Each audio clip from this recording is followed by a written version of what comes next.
비트코인 GG가 나왔습니다. 76K의 구간을 지켜내며 단기 반등이 나온 모습인데요. 상승 추세로의 전환은 어느 구간에서 결정될까요? 바로 오늘 보여드릴 비트코인의 수급 데이터가 모든 걸 결정칠 겁니다. 그런데 안녕하세요, 아나운서 연재입니다. 안녕하세요. 불꽃남자 댄입니다. 불꽃이 안 튀는데요? 컨디션 좀 안 좋아 보이세요? 네, 곧 튈 거예요. 아, 곧 튈 거예요? 네. 네, 좋습니다. 우린 튀어야 돼요. 자, 오늘은 복귀 대신 어떤 이야기를 오늘 해주실지 예고로 한 줄 부탁드려요. 오늘 대대격 바운스. 대대격 죽은 바운스. 고양이도 높은 곳에 떨어뜨리면 반등은 나온다. 그걸 우리가 기술적 반등이라고 그러고 결국 그 반등에 우리는 도망가야 되나 아니면 다시 사야 되나 그 얘기를 할 거니까 집중하세요. 자, 오늘 거시경제도요, 딱 하나만 짚을 거고, 저희가 뒤에 재밌는 거 보여드릴 거니까 집중해 주셔야 됩니다. 나스닥은 신인가요? 미국 주식이 악재가 쌓이는데 또 반등을 했습니다. 트럼프가 또 이란과의 협상이 막바지에 도달했다고 발언을 했는데, 근데 자기 뜻대로 따라오지 않으면 강경하게 대응하겠다고 했어요. 사실 맨날 하던 뉘앙스라서 그리 놀랍지도 않아요. 핵심은 트럼프가 가슴 조림을 하고 있다라는 겁니다. 트럼프 행정부가 막무가내로 저지른 이란 전쟁이 지속 가능한 일수가 60일로 제한돼 있습니다. 법적으로요. 여기서 의회가 브레이크를 계속 걸고 싶어 했었는데 공화당의 반대로 그동안 못 걸었던 걸 공화당 의원 일부가 돌아서면서 브레이크 패드에 발을 올리게 됐습니다. 쉽게 말해서 트럼프가 벌인 전쟁에 제한을 걸기 위한 준비 정도가 됐다라는 거죠. 사실 트럼프가 거부권을 행사하면 쓸모가 좀 없어지는 거긴 한데 상황은 앞으로 좀 지켜봐야 되겠지만 중간 선거와도 연결될 수 있는 이슈이기 때문에 이 자체로 트럼프에겐 압박이 될 수 있다. 이렇게 시장이 해석을 하고 있습니다. 자, 그리고 재밌는 거 보여드리겠다 말씀드렸잖아요. 이제 차치하고 리스크가 많은데도 시장이 왜 계속 오르는지 그리고 계속 오를 건지에 대한 이야기를 좀 해보려고 합니다. 차트가 하나 화면에 보이시죠? 이 차트는 1999년 닷컴 버블 당시 흐름과 지금 나스닥의 AI 랠리를 비교한 차트입니다. 과거와 현재의 차트 모양이 비슷하게 반복된다는 프랙탈 이론을 바탕으로 요즘 커뮤니티에 퍼졌던 사진인데요. 1999년 인터넷이 그랬듯이 지금은 AI가 시장의 중심에 있고 어젯밤에 엔비디아 실적은 AI 인프라 수요가 여전히 강하다는 걸 여실히 보여줬죠. 그리고 13F 공시를 보면 기관 투자자들의 1분기 포트폴리오도 반도체와 AI 쪽에 쏠렸던 점이 특징이었습니다. 여기에 스페이스X 그리고 오픈 AI IPO 기대감까지 더해지면서 시장은 AI 광기 장세가 이제 시작이다 라는 쪽에 무게를 두는 듯 합니다. 근데 프랙탈은 예언이 아니에요. 닷컴 버블 때와 닮았다고 해서 똑같이 간다라는 건 아니고요. AI 랠리는 더 이어질 수 있다는 기대감이 시장에 완연하다는 거. 하지만 속도가 빨라질수록 또 시장의 브레이크 요소도 같이 봐야 된다는 거 기억해 주시면 좋겠습니다. 데니님, 네. 근데 AI가 이렇게 수급을 다 가져가요. 그 네. 유동성이 늘 필요하다 말씀하셨는데 그렇죠. 없죠. 없어요. 비트코인 어떻게 될까요? 이 얘기하고 싶어요. 항상 보는 거지만 첫 번째로 보실 거는 작년 10월 달이 고점이라 가정을 하고요. 올해 2월 6일이 저점이라 가정을 하고 이 하락 파동의 피보나치 되돌림 레벨을 항상 봐요. 간단히 설명을 드리면 보통 추세가 이어질 때 0.236짜리와 0.38의 구간을 타겟을 많이 해요. 쉽게 말해서 이 방향이 이어질 거다, 추세가 지속될 거다라고 볼 때 보통 이런 구간들에서 많이 우리가 공매도 포지션을 구축을 하고요. 반대로 올라가는 경우에도 이제 0.236 레벨에서 롱 포지션 트라이, 그러니까 시장이 올라갈 거다라고 보면서 베팅을 할 수 있고 그 아래에 있던 0.382 레벨도 볼 수가 있어요. 되게 중요합니다. 이거는 그냥 아예 기초기 때문에 처음 보신 분들은 그냥 이렇게 피보나치로 많이 활용하는구나 정도 이해하시면 될 것 같고요. 그래서 지난번에 말씀드릴 때 이 하락 파동이 0.382 레벨이 되게 중요했었다. 그게 SR 플립이라든가 LBP 매물대가 다 중첩되어 있어서 제가 지금 마우스로 표시한 이 구간이 되게 중요하다고 말씀을 드렸는데요. 그걸 돌파하지 못했다. 그리고 이전 브리핑에서 0.236 레벨 75.8에서 76K 부근을 지키지 못하면은 급락 가능성이 있다고 말씀을 드렸습니다. 보면 지금 지켜냈죠? 지켜냈고 이 가격을 지켰을 때 어떤 캔들 형태가 나왔는지가 중요해요. 조정이 나온 다음에 반등이 나왔는데 추세적인 반등인지를 먼저 봐야 되는데요. 그 조건을 보기 위해서 캔들을 보는 건데 첫 번째로 보는 건 항상 강한 아랫꼬리 캔들, 망치형 캔들이 보여야 되고 양봉에 힘이 붙어야 돼요. 상승 장악형이라고 보통 얘기하는데요. 제 동그라미 잘 보세요. 음봉이 나온 다음에 그 다음날에 음봉을 잡아먹는 캔들이 나왔죠. 이걸 보고 우리가 상승 장악이라 그래요. 음봉의 시가를 지금 다음 다음날 양봉이 돌파했잖아요. 이걸 우리가 상승 장악형 캔들이라고 그러고, 이런 캔들이 나왔을 때 보통 추세가 반전된다 그래요. 가령 이 전 구간도 보시면 이렇게 음봉이 나왔다가 음봉을 잡아먹는 캔들이 나온 다음에 더 추세가 강해지는 움직임들이 보인다는 거죠. 그래서 저점에서 우리가 보통 봐야 되는 캔들들은 이런 장악형 캔들이 나와줘야 돼요. 가다가 브레이크 걸리고 음봉을 잡아먹는 장악이 나와야 된다. 자, 물론 장악이 나오지 않더라도 움직일 수 있는데, 제가 지난번에 말씀드릴 때 그런 경우는 상승의 신뢰도가 더 낮다라고 말씀을 저번에 드렸었잖아요. 자, 그래서 결과론적으로 말씀드리면 지금 이 캔들의 형태는 장악형이라고 보기는 어려워요. 그리고 다음 반등이 나왔던 구간은 SR 플립, 즉 지지와 저항이 여러 번 교차했던 구간이다 라고 말씀을 드렸고, 이 가격 구간은 상당히 중요하다라고 여러분들께 말씀을 드렸습니다. 제가 이 SR 플립이라는 얘기를 하고 피보나치에 대한 얘기를 하는 거는 차트 분석을 기술적 분석이라 하거든요. 그러니까 이거는 기술적 반등이라고 저는 얘기를 하고 싶은 거예요. 추세적 반등이라기보다는 여기는 누구나 보는 수요가 있는 구간이야. 그렇기 때문에 이건 기술적 반등이야. 데드캣 바운스라고 제가 보는 이유는 캔들의 형태가 장악형 캔들이라던가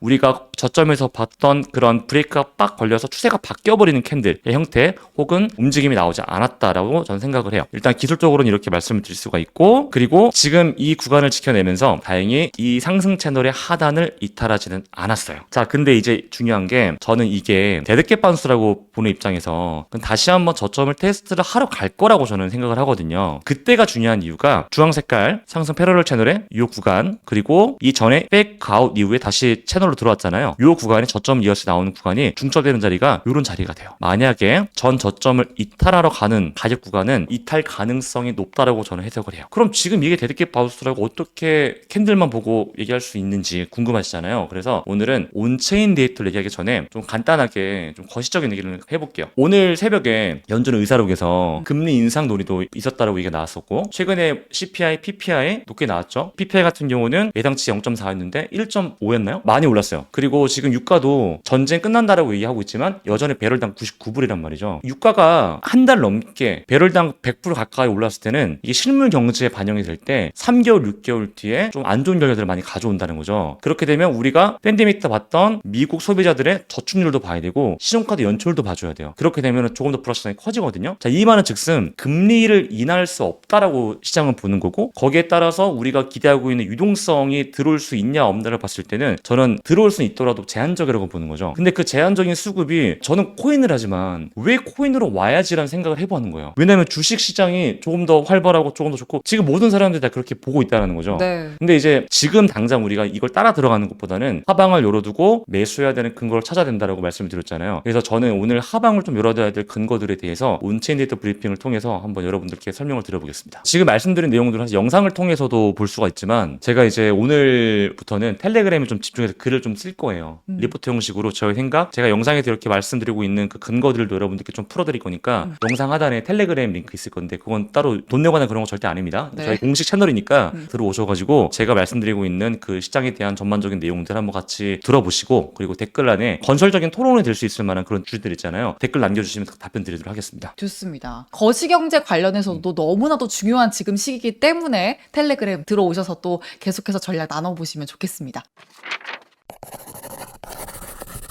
자, 첫 번째로 보실 데이터는요, 비트코인 가격과 ETF, 그리고 스트래티지, 비트코인 매수에 대한 얘기들을 해볼까 해요. 자, 우선 명확한 건 있습니다. 이 ETF나 스트래티지가 공격적으로 매수했을 때는 가격이 확실하게 받쳐줘요. 그리고 지금을 보면요, 숫자 0을 기준으로 네. 지금 음수 구간에 진입했거든요. 네. 이 말은 즉슨 스트래티지는 매수를 멈췄고요. ETF 같은 경우도 유출이 심화되고 있어요. 실제로 블랙락이 비트코인을 5월 중순부터 계속 매도했거든요. 사실 이게 매수가면 안 나오더라고요. 왜냐면 그만큼 시장 관심도가 낮기 때문인데, 사실 우리가 24년도 1월달 이후로 가장 중요하게 봤던 게 ETF였고, ETF를 끌고 갔던 자산운용사는 블랙락이었잖아요. 결국 블랙락 고객들은 지금 코인에 대한 가치가 좀 너무 고평가되어 있다기보다는 더 이상 올라갈 모멘텀이 없다라고 판단한다라고 지금 리포터들이 좀 있더라고요. 그러니까 그럴 수밖에 없는 게 금리 정책이라던가 거기에 따른 이제 물가, 그리고 지정 리스크, 닷컴 버블, 물론 닷컴 버블과 지금 AI 버블이 저는 같다 생각하진 않는데, 여튼 그런 부분들 때문에 유동성 자체가 계속 없을 거라는 게 시장의 일반 일반적인 생각이에요. 저도 그렇게 생각하고 그렇기 때문에 지금 ETF나 스트래티지가 매수를 멈추고 매도를 하고 있다는 게 되게 중요할 것 같고요. 자산운용사라든가 이런 덩치 큰 기관들은 리스크 관리를 지금 딥하게 하고 있다는 거죠. 그리고 지금 보는 거는 현물 거래량과 선물 거래량이 중요하다라고 이제 저는 항상 말씀을 드리는데요. 보라 색깔은 선물 거래량입니다. 제가 지난번에 3월달 이후로 선물 시장에 주도하고 있습니다 라고 말씀을 드렸잖아요. 네. 선물 시장이 엄청나게 강한 드라이브를 걸어서 올라갔어요. 시장이 하락할 때 현물 거래량, 수요가 늘어나야 된다고 말씀을 드렸는데 지금 보시면 막대 그래프가 인디케이터가 아래로 가 있죠. 이게 현물 거래량이거든요. 현물 거래량이 늘고 있습니다. 근데 이게 제가 오늘 데이터에 다 못 가져왔지만 핵심 말씀드리면 이거 매도 거래량이에요. 그리고 제가 텔레그램에도 이제 올려드리겠지만 현물 거래량 자체가 결국 거래량이 커지려고 그러면 매수, 매도가 합의가 일어나야 되는 거잖아요. 근데 매도가 계속 드라이브를 갈고 있어요. 그런데 선물 포지셔닝은 계속 감소하고 있다는 거죠. 근데 이게 미결제 약정은 오늘 기준으로 감소했거든요. 그런데 레버리지 비율 있죠. 제가 지난번에 레버리지 높으면 안 좋다고 그랬었잖아요. 네. 레버리지는 더 올라갔어요. 쉽게 말해서 선물 거래량은 늘어나 보이지만 매도 거래량이 늘어나고 있고요. 시장의 전반적인 수요라 볼 수 있는 미결제 약정은 감소했고 오히려 레버리지는 올라갔습니다. 그 다음 데이터 이제 이게 좀 마지막에 오늘 좀 길게 안 가져왔어요. 자, 그럼 지금 현재 선물 거래량이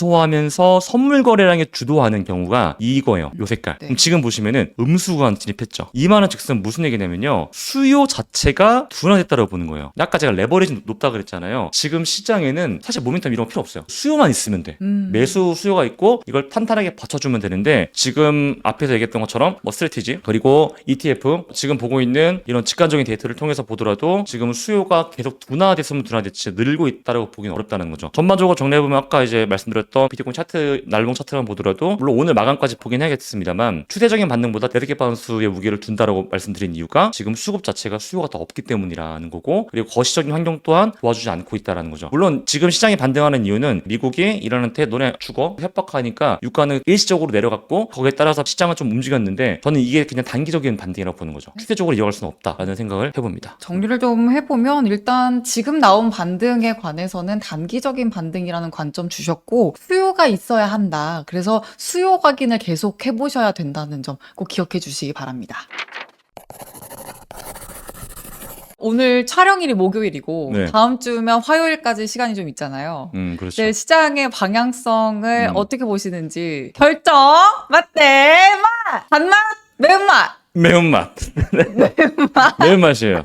김밥볶으면. 저는 결국 단기 반등이라고 생각하니까 단기 반등 이후에 다시 시장에 좀 낙폭이 나올 거라고 생각을 하고 있고 결국 그 이유가 중요할 거잖아요. 네. 제가 이 얘기 이후로는 말씀드렸던 걸 텔레그램 통해서 좀 글을 작성을 해서 투자 아이디어 이런 부분들을 좀 남겨드리도록 하겠습니다. 댓글 한번 확인해 주시면 감사하겠습니다. 오케이 매운맛이라고 하셨는데 네. 만약에 매운맛 아니고 단맛 나오면 어떻게 하실 거예요? 아, 이거 오른다는 소리죠? 네. 그러면 제가 댓글에 올라쥬 물음표 써주시는 분들한테 제가 스타벅스 커피 다 쏘겠습니다.